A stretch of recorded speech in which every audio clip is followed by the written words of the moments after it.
So I'm going to start off with a little story. So in 2006, a group of investors set out to build a luxury tower in South Padre Island on the Texas coast. And each of the units in the tower was to be sold for $2 million. And the tower was built with extra reinforced core structure to withstand the extreme winds in the region. So unfortunately, already 2 years later, the construction had to be stopped, and the tower was torn down. So what happened? So it turns out the problem was the use of expandable clay in the foundations. And this sort of clay compressed under weight, which caused the tower to sink and which caused structural damage. That's why it had to be torn down. OK, so at USENIX, we don't care about towers. We care about crypto algorithm for any definition of crypto. And instead about the wind, we were about timing side channels. So with a timing side channel, you can make inference about the secrets used in a computation simply by observing the execution time. So if you buy something on the internet and your credit card gets encrypted, and somebody can see how long it took to encrypt, then maybe they can make some inference about your credit card number. OK, so like these engineers of the tower that went through extra work of reinforcing the core structure, we also go through some pretty great, we make some pretty great efforts to make our code free of timing side channels. So for instance, we write our code in a constant time discipline. So instead of writing the code above, which branches on a secret and will take different number of time to execute depending on the secret value, we write the code below that's equivalent. It's horrible to read, but it will always take the same amount of time to execute. All right, and we don't even stop there. So actually, there's a bunch of verified libraries that use this constant time discipline, for instance, and they've made it into Firefox, Chrome, or they've influenced the TLS spec. So with all of that effort in place, is our code actually safe? Well, the lesson from the story with the tower is it really depends what we're building on. In our case, we're building on the hardware. So all of these protections suppose that the basic blocks that we're using are constant time, so for like int, sub, and so on. But if they're not, then all of the protections, all of the proofs for the software case really don't go through, and we're left with no proofs. Okay. So what I'm proposing is that in order to have verified guarantees about constant time software, we really need to verify the hardware. Okay. But how can we verify the hardware? So there's a number of verification tools for software, but there isn't really one for hardware. So one question we can ask ourselves is, can we simply reuse the verification tools for software? But unfortunately, they don't really apply, and that's because hardware and software have a very different execution model. So the constant time crypto software we care about is all straight line sequential code. And hardware is inherently parallel and pipelined. So even the definition of constant time for software doesn't really carry over to the hardware case. So for the rest of the talk, I'm going to present you a definition for constant time that works for hardware. And then I'm going to show you how to efficiently verify that definition. And then I'm going to talk about evaluation. OK, so for the definition, I'm going to give you a simple running example of an FPU multiplier. And it takes two inputs, x and y, and it's going to produce the product and put it into out. And you can think of x and y as being the secrets we're computing on. So our attacker model is an attacker that can observe the timing of out. So here's some Verilog code for the multiplier. The multiplier has a fast pass for 0.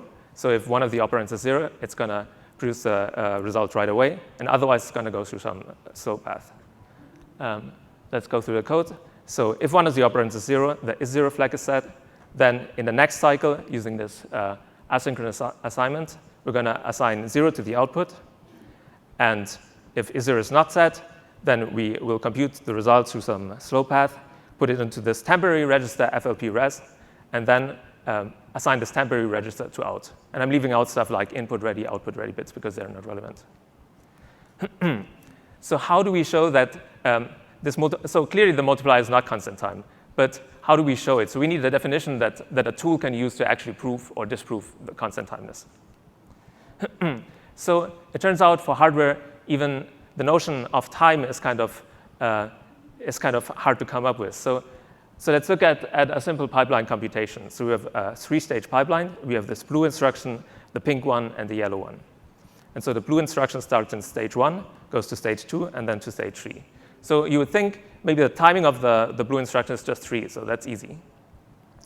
But actually, what really happens in hardware is that all of these instructions in there influence each other. So in stage 2, you might have something that somehow belongs to the pink one and to the yellow one. And in stage 2 and 3, you may have something that's both influenced by the blue and the pink. So how long does it take for this instruction to go through that? It's not that easy. So to track timing in that setting, we explicitly track the influence that inputs have on registers and in particular on outputs. So for instance, we'll check that out is influenced by in1, in2, and in. And since there's an input at each cycle, we need to track which input at which cycle influenced the output. So in1 at 1, in at 1, in1 at 4, and in2 and 6. So the set of all cycles that influence a given register is what we call the influence set. So for these three, for out, the influence set is 1, 4, and 6. And the influence set is going to be our notion of timing. OK. So let's get some intuition. So if we have two computations that produce outputs with different influence sets, then that's clearly not good. That's not constant time, because influence sets are our notion of timing. So if one of them produces 1, 4, 6, and the other one 1, 4, 7, then by observing that timing difference, we can make some inference about the secrets you're using in computation. And clearly, the code is not constant time. OK. So how can we use that to define constant time? So what we need is that for any two executions, regardless of which secrets were used in a computation, all output must have the same timing. And that just means they all produce the same influence set. All right. So now I'm going to show you how to use that definition to show that the multiplier is not constant time. And for that, we just need to find two executions such that the outputs have different influence sets. And the obvious candidates are the fast pass and the slow path. So let's start with the fast pass. We're going to set x to 0. And so on the left, I'm showing you the code. On the right, I'm showing you the values of the registers for each cycle. So initially, x is 0. Then is 0 is set, and we assign 0 to out. Then we compute the result along the slow path. And 0, the temporary register also gets the same result, 0, but then we don't assign it. OK. So here are the influence sets for that computation. So initially, x and y are only influenced by the current computation, 0. Then, because we assign the output, out is influenced by 0. Then we compute the result along the slow path. So the temporary register is influenced by 0. And finally, we don't assign. So the output is not influenced by 0 and just by the previous input. OK, so let's look at the slow path. For the slow path, we set both operands to 1. So I'm just going to show you the influence set for that. So x and y are influenced by 0. Then out is also influenced by 0. And that's due to a control dependency. So based on the value from time 0, we decided to go into the lower branch. Then we compute the result along the slow path and is put into FLP-res. So FLP-res is influenced by the computation started at 0. And then finally, output is influenced by 0 because we assign the value. OK. So let's look at the two tables together. So what we want for the computation to be constant time is that all outputs always produce the same influence sets. So the first ones all look good, but in the last one, you have a problem. So in the one, the computation is influenced by the inputs from cycle 0, and the other one it's not. So clearly, we have a different timing. And since they were using different secrets, that's clearly bad. So it's not constant time. OK. So now I'm going to show you how to use to effectively verify that definition of constant time. And even though the definition featuring in terms of inference sets is good in order to define the notion of constant time, it's not very good for verification because verification tools can't really deal with this sort of set. So I'm going to define an equivalent notion that's easy to verify, and it's called Liveness equivalence.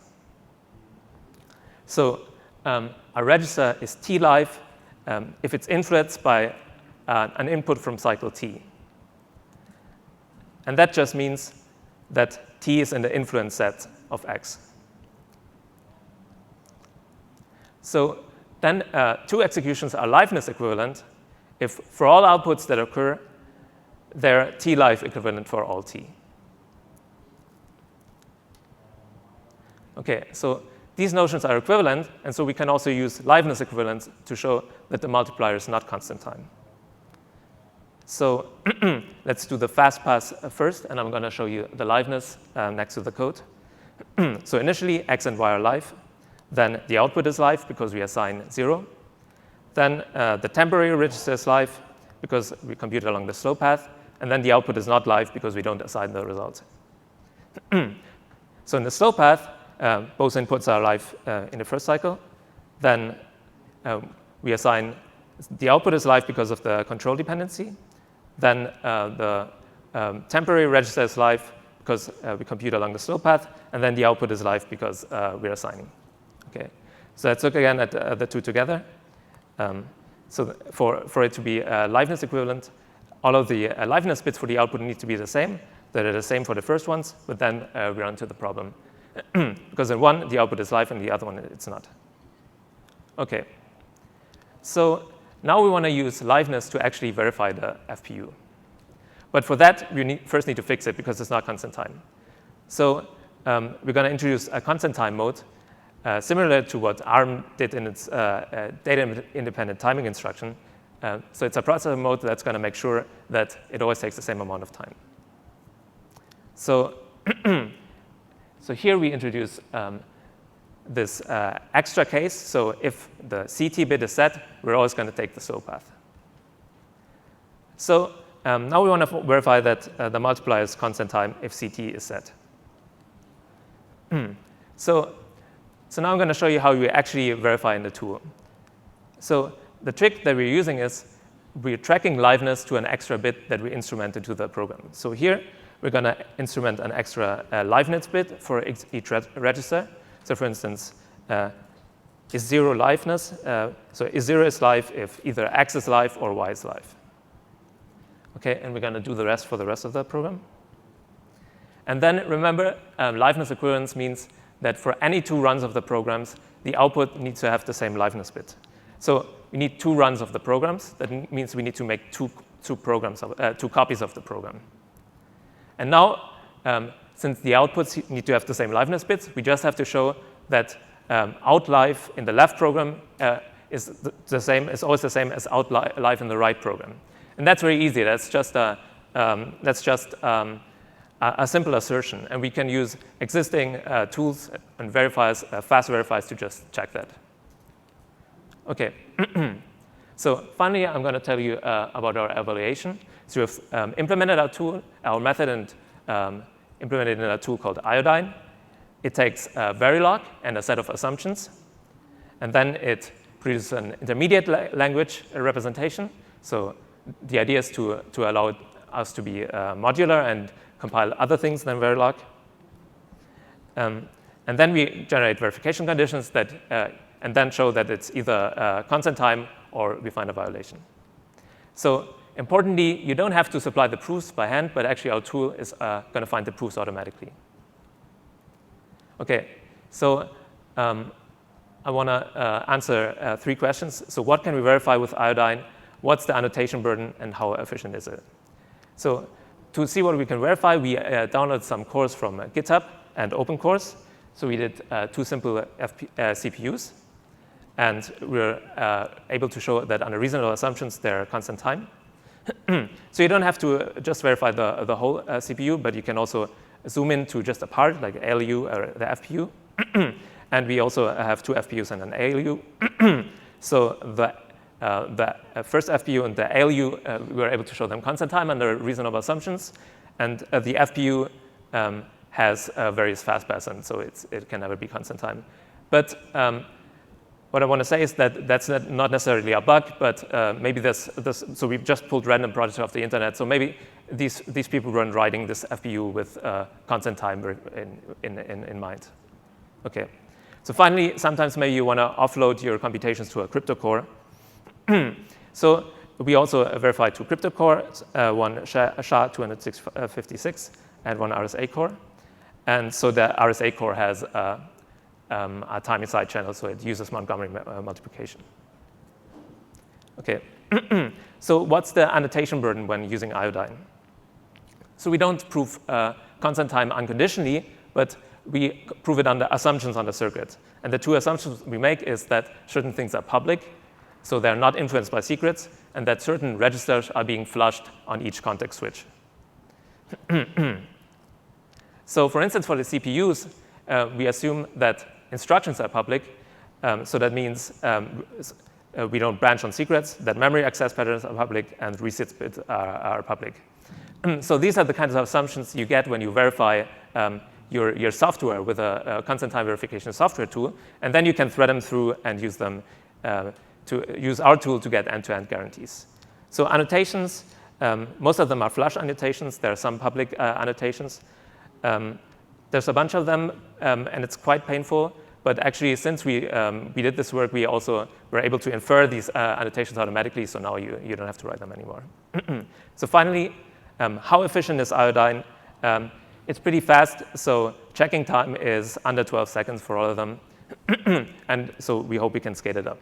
So that's it. So I presented a definition of constant time that works for hardware, a verification tool, Iodine, and an evaluation of it. And it's available under this URL. Thanks.